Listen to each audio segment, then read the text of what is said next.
The university auditorium buzzed with energy.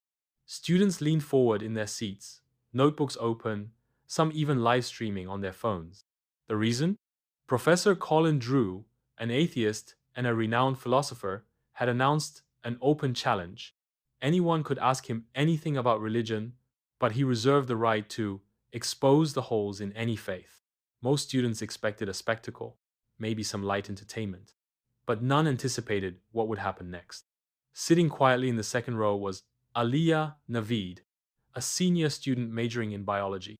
Dressed in a modest blouse and a light lavender hijab, she barely stood out. Her reputation on campus was that of a gentle, soft-spoken girl who always turned assignments in early. She wasn't known for debates or public arguments. But that day, when the professor scoffed, "Is there anyone here still believing in God? Come on, speak up. Enlighten me." She raised her hand. He smirked. "Yes, I do," she said calmly. "And I'm Muslim." Laughter fluttered through the crowd. "You? Well then, come up. Let's discuss your all-knowing desert deity." Some gasped. Others chuckled. A few looked nervous. But Aliyah walked slowly to the front, holding only a small notebook. No script, no laptop. "Professor," she began, "can I ask you a few questions before I answer yours?" He chuckled. "By all means." She looked at him with unflinching calm. "If I told you that a book revealed 400 years ago, described embryology in a way modern science only confirmed in the 20th century, would you be interested?" He raised an eyebrow. "Go on." She recited, from memory, a verse from the Quran. "We created man from a drop of mingled sperm, then placed him as a leech-like clot." Then she showed a diagram from her biology class. This stage, alaka, means leech in Arabic. At that phase, the embryo literally looks like a leech. No microscopes back then. No labs. The professor blinked. She continued, "You often mock religion for contradicting science, but the Quran encouraged the pursuit of knowledge. It says, read, in the name of your Lord, who created." Prophet Muhammad said, "Seek knowledge even if you have to go to China." Islam doesn't shun science, it inspires it. He cleared his throat. "Fine. But if God exists, why is there so much suffering?" "Because this life isn't the end," she said. "Islam views life as a test, not paradise. Pain has purpose. The soul grows through trials. And the Quran tells us, indeed, with hardship comes ease." "What about evolution?" he asked. "Science disproves Adam and Eve." "Islam doesn't deny evolution in general," she replied. "Many scholars accept it as a process except when it comes to the unique creation of Adam. But science still doesn't explain the origin of consciousness, or why humans alone possess moral reasoning. Evolution can explain biology, but not the soul." He shifted. "All right, but how do we know the Quran wasn't written by Prophet Muhammad?" She shook her head. "He was illiterate. He never learned to read or write. Yet the Quran stuns even modern linguists with its unmatched Arabic eloquence. And it contains historical facts unknown at the time, like the Pharaoh's body being preserved. The Bible says he drowned. The Quran says he was preserved as a sign. And guess what? His body's in the Cairo Museum today." The professor was silent for a moment. She continued, "And while other books have changed, the Quran remains word for word preserved. Not by priests or institutions, but by ordinary Muslims, millions of them, memorizing it cover to cover." He scratched his head. "But how can you believe in something unseen?" She smiled. "Can you see gravity, time, emotion? No, but we see their effects. Faith is the same. We may not see God, but we see his signs everywhere, from the fine-tuned constants of the universe to the inner voice that knows right from wrong." By now, the room was still. No giggles, no comments, just quiet, listening. She sat down.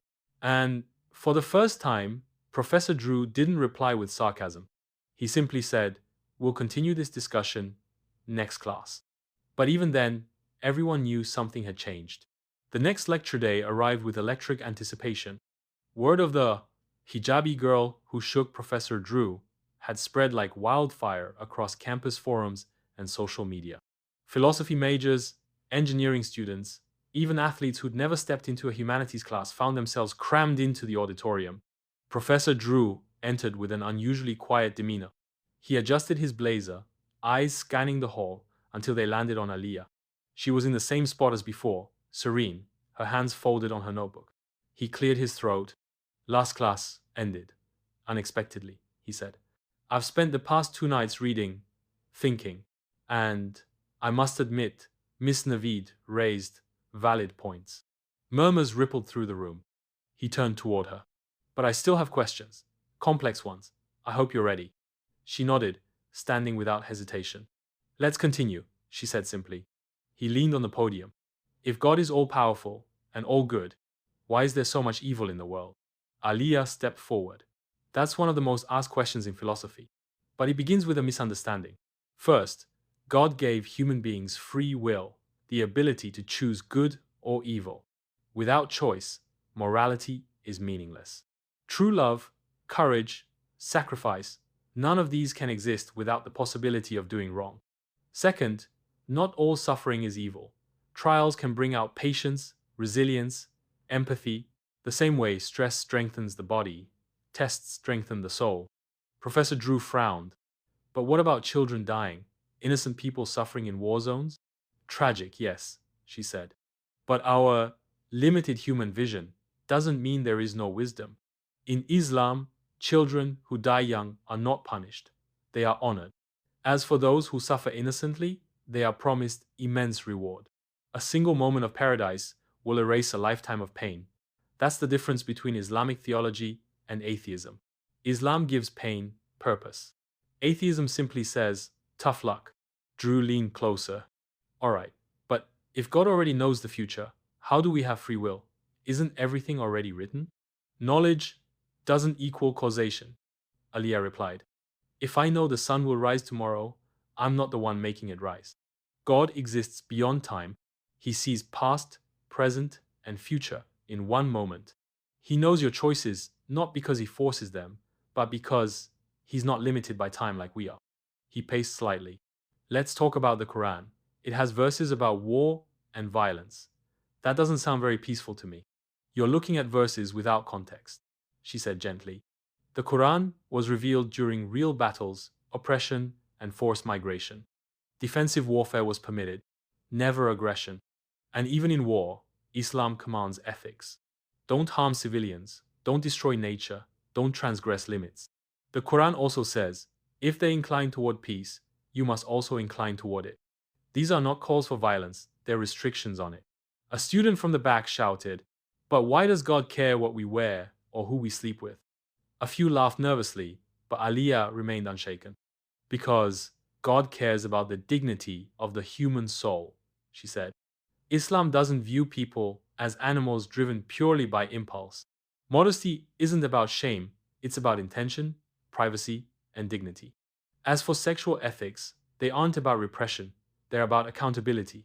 A society with total sexual freedom ends up with broken families, STDs, emotional trauma, and loneliness. Islam puts boundaries to protect, not to punish. The professor raised an eyebrow.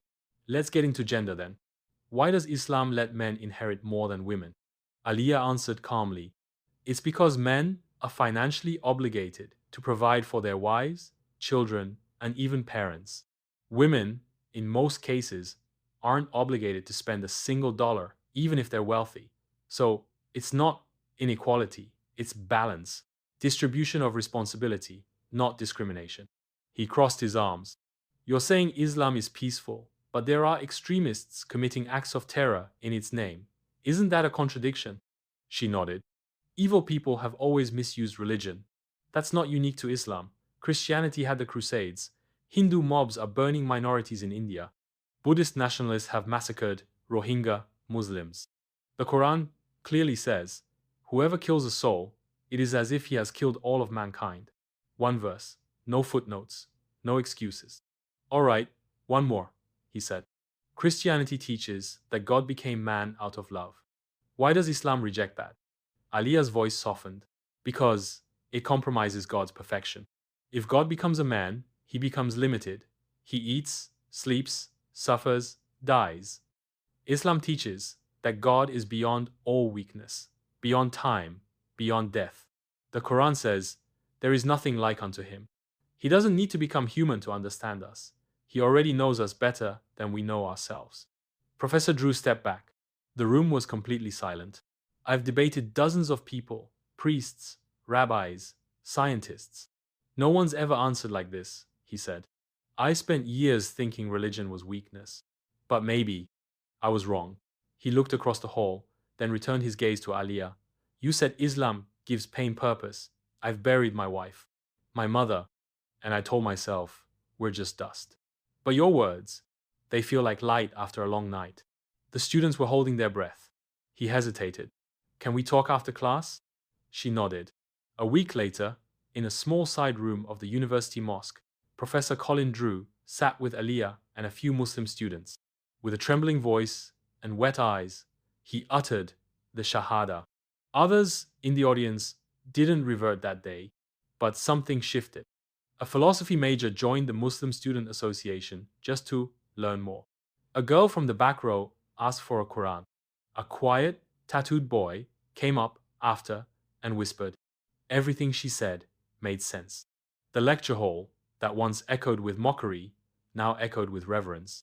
Not because of aggression, not because of shouting, but because of a calm, hijabi student who spoke with conviction, logic, and grace, who carried the light of truth into the hearts of those who had only ever seen darkness.